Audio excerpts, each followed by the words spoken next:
from the Salvation Army National Headquarters, this is the Fight for Good podcast.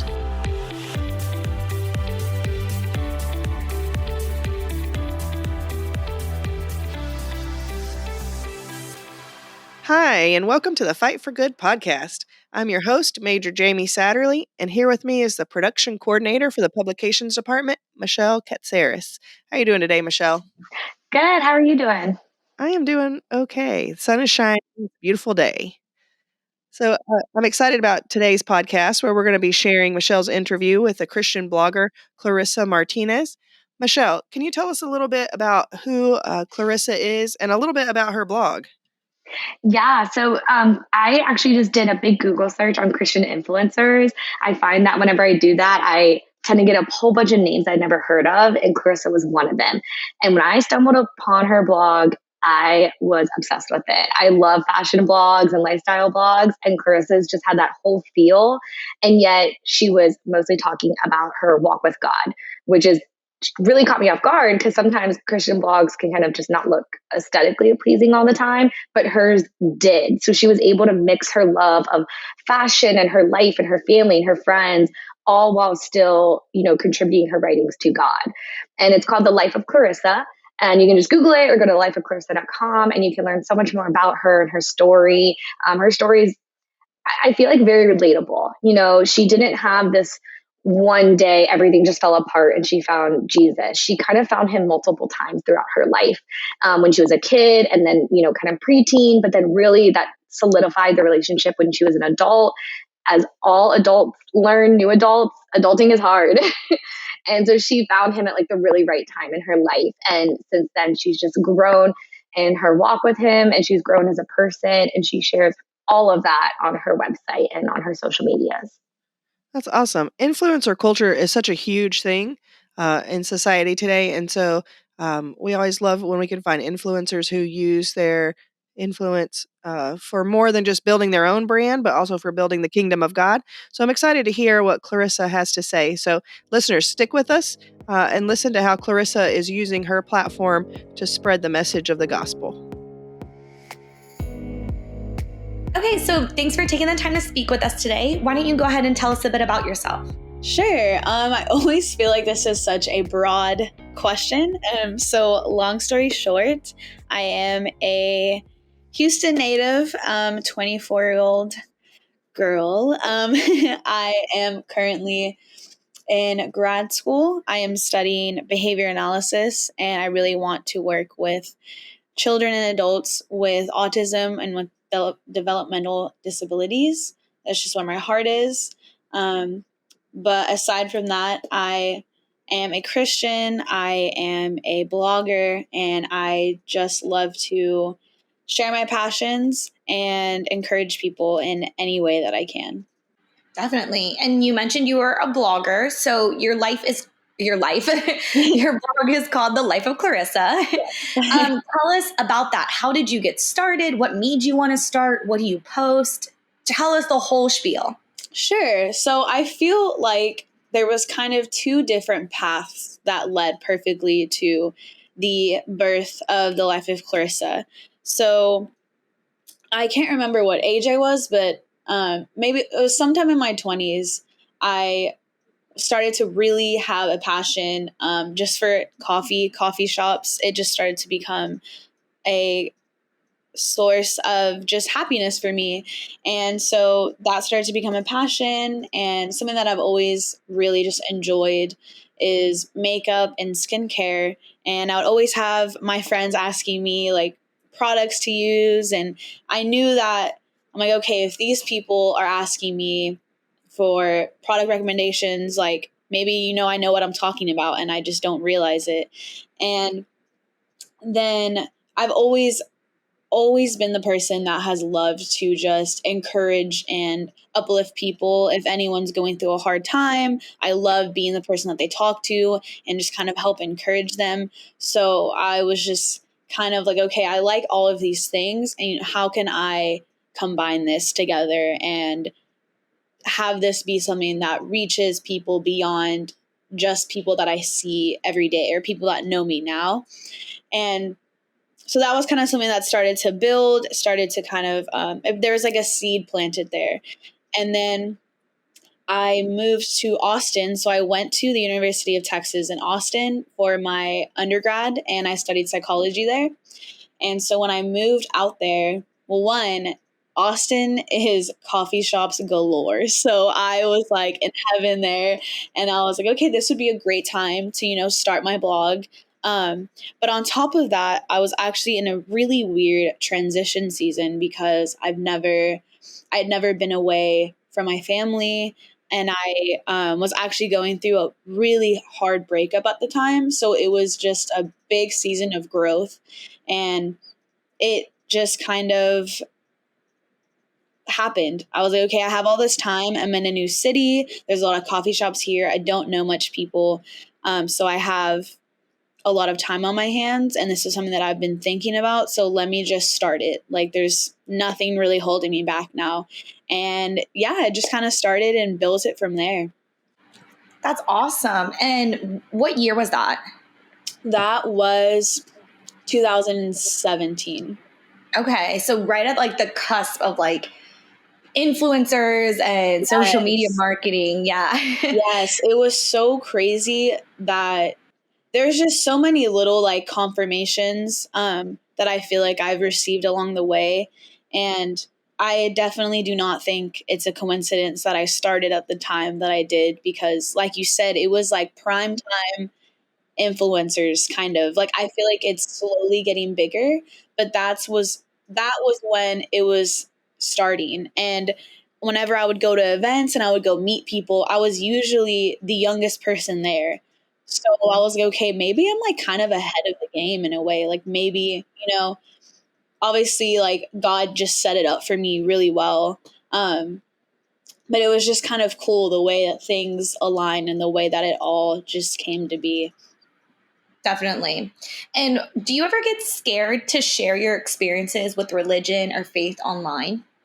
Honestly, absolutely. And I wish that it didn't scare me, but I think there's really a lot that goes into it. At first, I didn't really think about it too much, and I just kind of did it because I knew that he wanted me to encourage people on Instagram. Like, that was my calling, and that's what I'm supposed to do on there. So for a while, that passion just kind of was my drive, and I didn't really think about what people thought.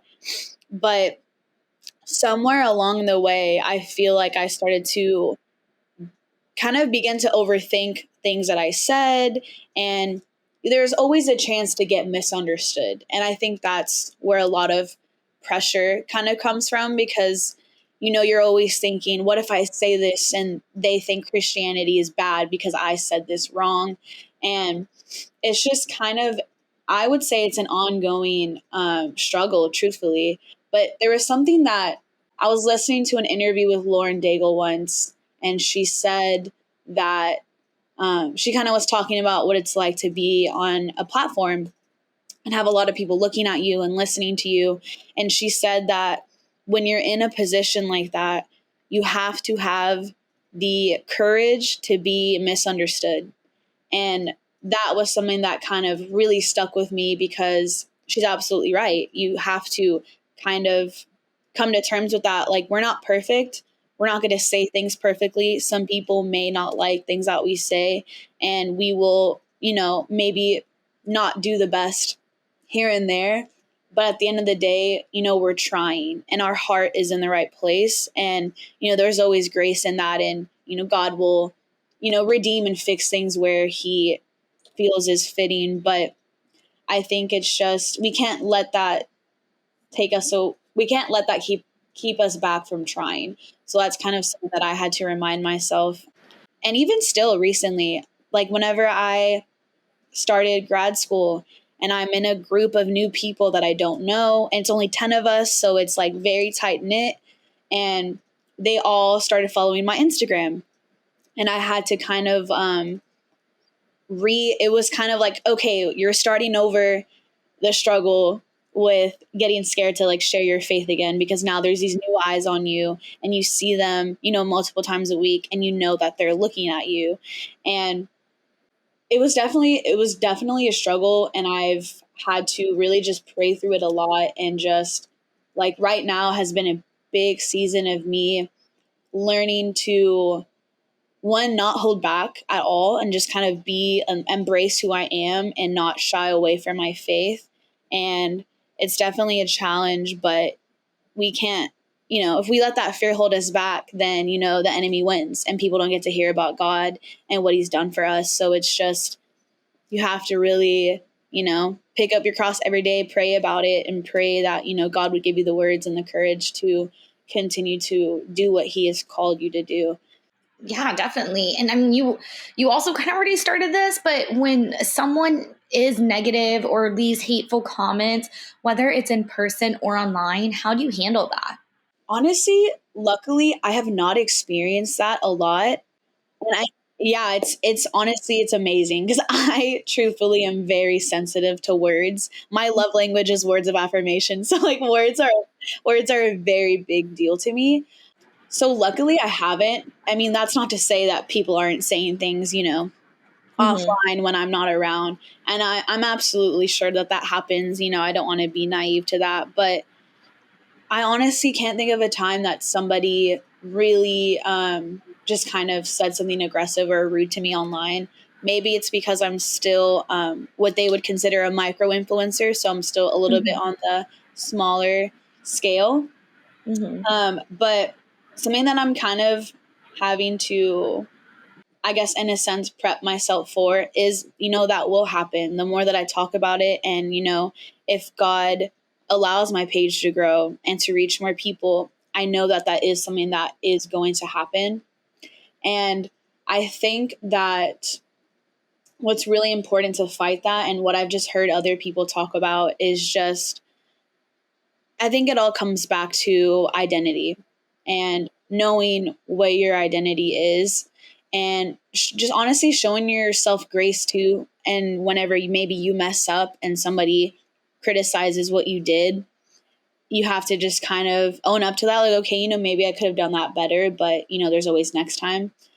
As far as identity, I feel like if you have your identity rooted in, who God says that we are, the negativity and criticism won't shake you as much. But that's not to say that the words still won't hurt. I'm sure that day will come, and it is going to hurt, and I am going to have to, work through that.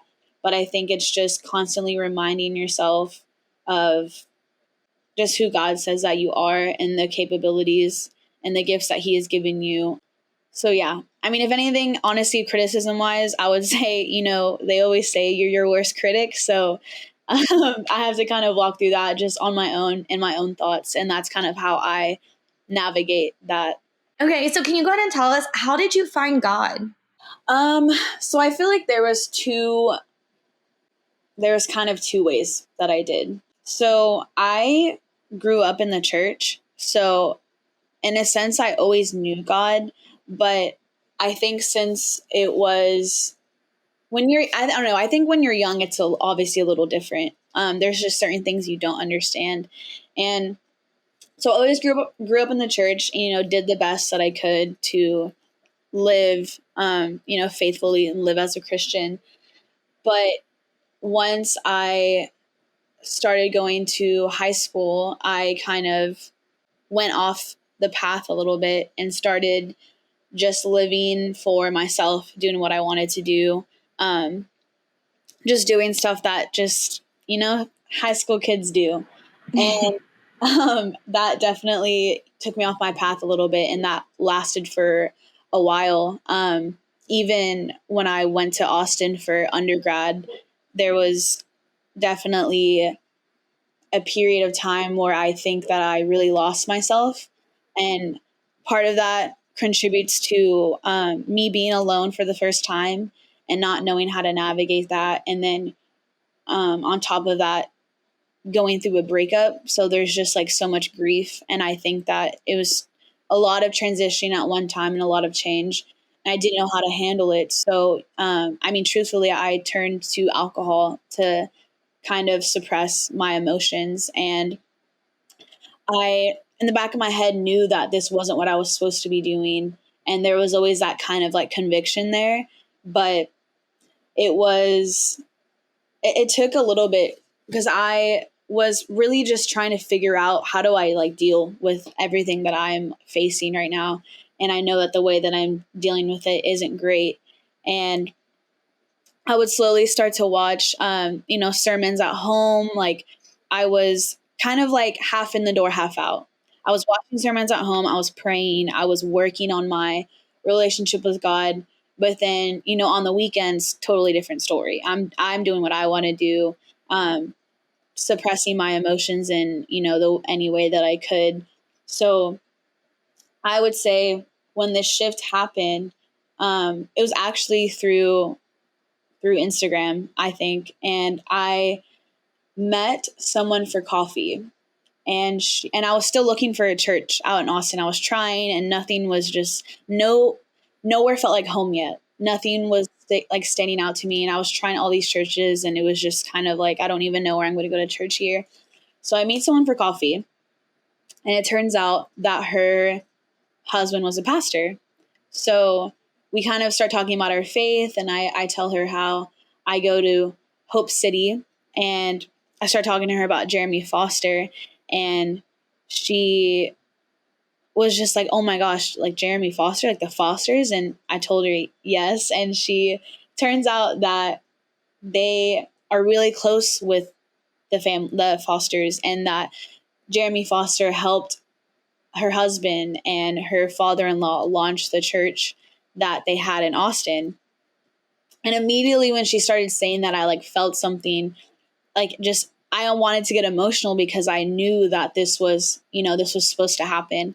And so she ended up inviting me to church, and it ended up being my home church. And that church like saved my life, honestly. Everything, the people there are amazing, the pastors are amazing, and I feel like it just all happened at the perfect time. And they created such a safe space for me to talk about, what I was struggling with in a very honest and raw way. And they helped me. And so I would say that was probably like a really defining turning point for me, was finding that church, and then just kind of going through the layers of pain that I was suppressing for so long, and fully dedicating my life to God and not to myself anymore. So yeah, it's kind of hard to explain, but I would say that I always knew God, but then I lost my way. And then whenever I was in my 20s in Austin, I kind of had like I feel like rebirth is a strange word, but like a transformation and a full on like dedication. And so I would say I truly found God in Austin at that church.